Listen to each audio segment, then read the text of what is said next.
अवधूत चिंतन श्री गुरुदेव दत्त श्री स्वामी समर्थ. मी शर्मिला माझ्या या यूट्यूब चॅनलमध्ये माझ्या सगळ्या गोडताईंचं मैत्रिणींचं अगदी मनापासून स्वागत करते. तसेच आजचा दिवस तुम्हाला खूप छान जावो, तुमच्या मनातील सगळ्या चांगल्या इच्छा स्वामी महाराज पूर्ण करो ही स्वामींच्या चरणी प्रार्थना करते आणि आपल्या नवीन व्हिडिओला सुरुवात करते. जर तुम्हाला घरात आनंद वाटत नसेल, तुम्ही नेहमीच अस्वस्थ असाल, सारखं आळस भरल्यासारखं वाटत असेल, पैशाची चिंता असेल, तर आजपासून हे एक काम सुरू करा.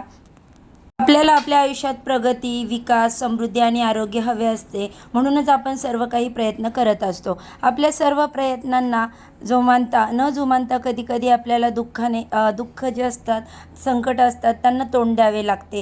कारण घरातील वास्तू असू शकते. वास्तुशास्त्रानुसार घरामध्ये ठेवलेल्या वस्तूंची जागा बदलून तुम्हाला काही फायदा होऊ शकतो. घरात आणि तुमच्या आयुष्यात सकारात्मकता आणण्यासाठी वास्तुशास्त्र फारच महत्त्वाचं आहे.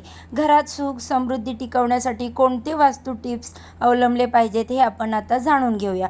पण त्याआधी जर तुम्हाला लक्ष्मी मातेचा आशीर्वाद तुमच्या घरावर राहावा असे वाटत असेल तर व्हिडिओला जाता जाता एक लाईक नक्की करा. चॅनलला सबस्क्राईब करा. कमेंट बॉक्समध्ये श्री स्वामी समर्थ आणि श्री माता लक्ष्मी लिहायला अजिबात विसरू नका. तर बघा, गुरुवारी घरामध्ये कोणतीही पिवळी वस्तू घालायला सुरुवात करा. घरात गुरुवारी पिवळे वस्त्र घालायला सुरुवात करा. तसेच पिवळी फळे खा. त्यानंतर पिवळ्या रंगाच्या वस्तू ज्या आहेत तर त्या वापरण्याचा प्रयत्न करा. गुरुवारी हिरव्या रंगाच्या वस्तूपासून दूर राहा. त्यानंतर बुधवारी तुम्ही हिरव्या रंगाचे पदार्थ खावे, पिवळ्या रंगाच्या पदार्थापासून दूर राहावे. असे केल्याने घरात सुख, शांती, समृद्धी वाढते, आनंद येतो, समस्या दूर होतात, घरामध्ये आनंदी वातावरण तयार होतं. तसेच शुक्रवारच्या दिवशी लाल कपडे परिधान करू शकता. तसेच शुक्रवार हा दिवस देवी लक्ष्मीसोबतच शुक्रदेव यांचाही दिवस मानला जातो. या दिवशी पांढरे, लाल, गुलाबी रंगाचे कपडे परिधान करावेत. असे केल्याने माणसाला ऐश्वर्य, सुख, समृद्धी आणि जी ऐश्वर्य आहे ते प्राप्त होत असतं. शुक्रवारच्या दिवशी शुक्र यंत्राची पूजा केल्याने पुत्र आणि धन दोन्हीही प्राप्त होतात. तसेच वास्तुशास्त्रानुसार सकाळी उठल्यावर तुम्ही सर्वात आधी तुमच्या मुख्य दरवाजा स्वच्छ आणि सजवावा.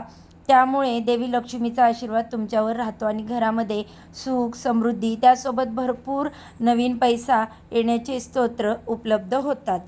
वास्तुशास्त्रानुसार घराचा मुख्य दरवाजा ऊर्जेचा स्तोत्र मानला जातो.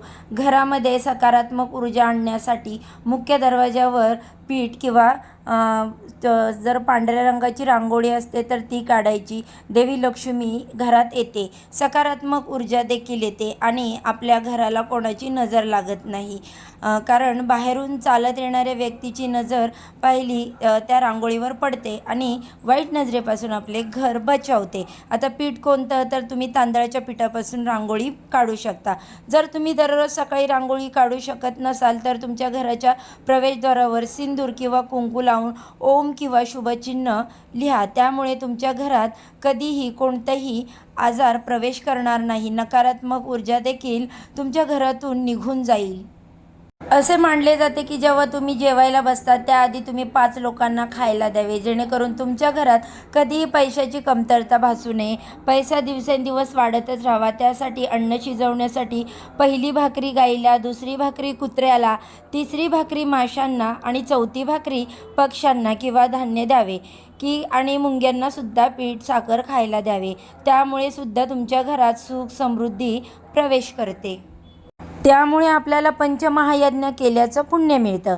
आपल्याला लागलेले सगळे दोष हळूहळू कमी होतात व आपल्यावर आपले पूर्वज देखील खुश होतात, आपल्याला चांगले आशीर्वाद देतात, आपल्या प्रगतीत येणारे अडथळे कमी होतात. त्यामुळे घरामध्ये पैसा येण्याचे मार्ग जे आहेत तर ते खुले होतात आणि अडथळे कमी होऊ लागतात. म्हणूनच जेव्हा संधी मिळेल या 5 पैकी एकाला तरी नक्की खायला द्या. याशिवाय असे म्हटले जाते की घराच्या मुख्य प्रवेशद्वारावर तुळशी आणि चमेलीचे झाड लावणे तर घरामध्ये संपत्ती येते.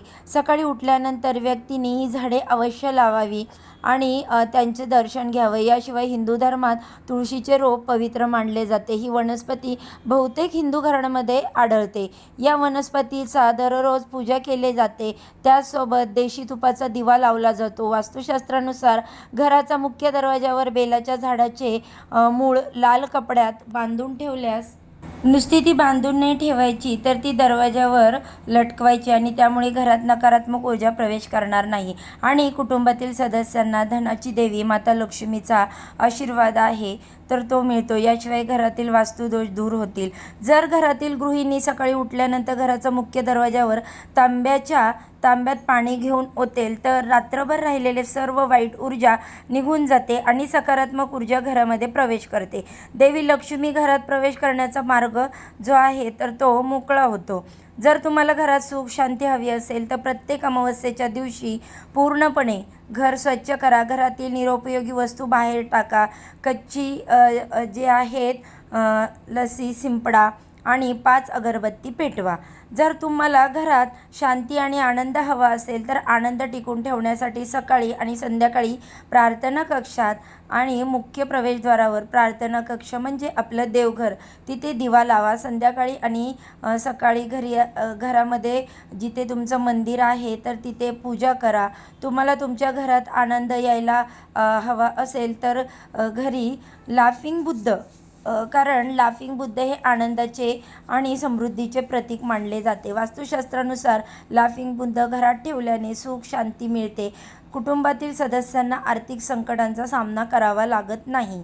याशिवाय जर तुमच्या बेडरूममध्ये बुडत्या जहाजाचे चित्र, महाभारतातील युद्ध, हिंसक प्राण्याचे चित्र असलेले हे आपले सुख समृद्धी दूर करण्याचे कारण बनतात। वैवाहिक जीवनात तणाव निर्माण होतो यामुळे, म्हणून आजच ते दूर करा। सूर्यास्ताच्या वेळी घर झाडू नका, त्यानंतर असं केल्याने धनाची हानी होते, लक्ष्मी रागवते, जर घर सोडते, त्यामुळे पैशाची कमतरता भासू लागते। शक्यतो सायंकाळी 5:30 वाजेपर्यंत घर झाडून स्वच्छ करून घ्या। लक्ष्मीच्या वेळेला घरातील केरकचरा, घरातील खरकटे सामान उकुरड्यावर फेकू नका किंवा दारात ठेवू नका। कापूर जाळणे, प्रार्थना करणे या दरम्यान कापूर जाळला जात असला तरी रात्री झोपण्यापूर्वी तुपात बुडवून कापूर जाळला पाहिजे। त्याचसोबत त्याचा धूर संपूर्ण घरात पसरावा। असं केल्याने घरात शांती राहते असे मानलं जातं। नकारात्मक ऊर्जा बाहेर पडते।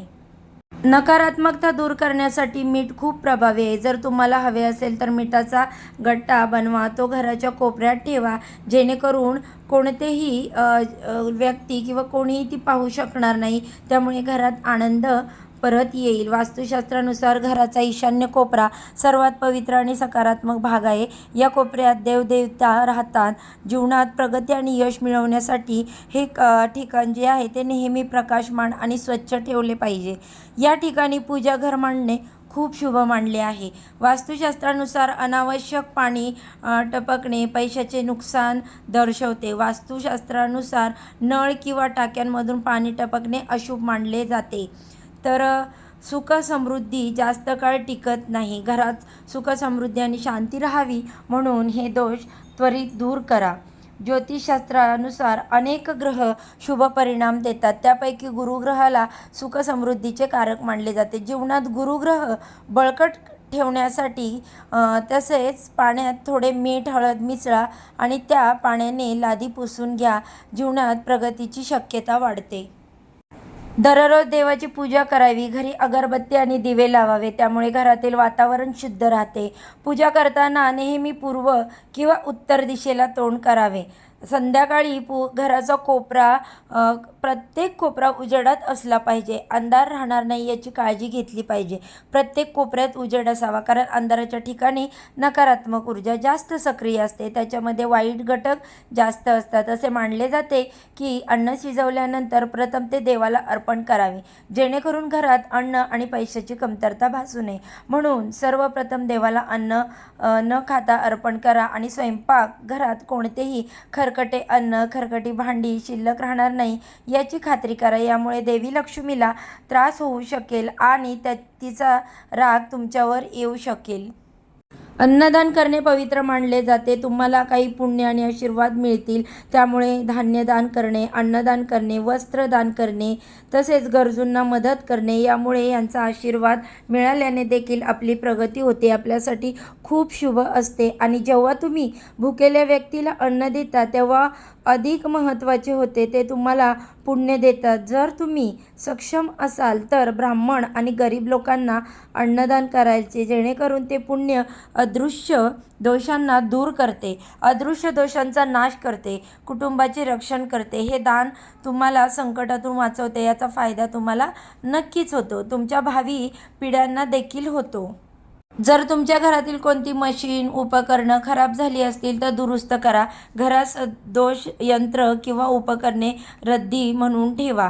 बंद पडलेल्या उपकरणामुळे घरात नकारात्मकता वाढते, त्यामुळे घरात मानसिकता आणि आजारपणाचा त्रास वाढतो. घरात उत्तर आणि आग्नेय दिशेला हे जे आहेत तर ते ठेवा, कारण असे मानले जाते की या उपायाने घरात सुख समृद्धी येते. जेव्हा बँकेत पैसे जमा करण्यासाठी जात असाल तेव्हा रस्त्याने ओठ न हलवता मनातल्या मनात श्री श्री या मंत्राचा जप अवश्य करत जावा. त्यामुळे आर्थिक स्थितीमध्ये आश्चर्यकारक रूपात वृद्धी होते. वारंवार धन जमा करण्याची संधी मिळते. लाख प्रयत्न करूनही घरात पैसा थांबत नसेल तर धनाची देवी लक्ष्मी आणि कुबेर देव यांची मूर्ती देवघरात स्थापित करा. तसेच त्यांची नित्यपूजा करावी. हा उपाय केल्याने घरात कधीही पैशाची कमतरता भासणार नाही. असे म्हणतात की ज्या घरात घाण असते तिथे लक्ष्मीचा वास कधीच राहत नाही. म्हणूनच घर नेहमी स्वच्छ आणि नीटनेटके ठेवा. तसेच घराच्या पूर्व उत्तर दिशेला कचरा कधीच ठेवू नये.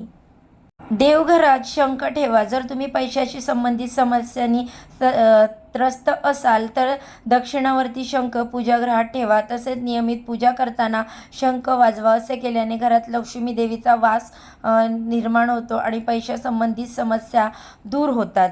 तर तुम्हाला आवडलं असेल तर व्हिडिओला एक लाईक नक्की करा. ही माहिती तुम्हाला हेल्पफुल वाटली असेल तर चॅनलला सबस्क्राईब करा.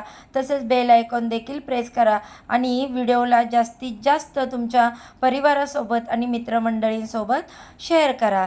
धन्यवाद. आजच्या व्हिडिओचा इथेच एंड करते. उद्या अशाच छानशा व्हिडिओसोबत पुन्हा नव्याने भेटू. सर्वांना श्री स्वामी समर्थ.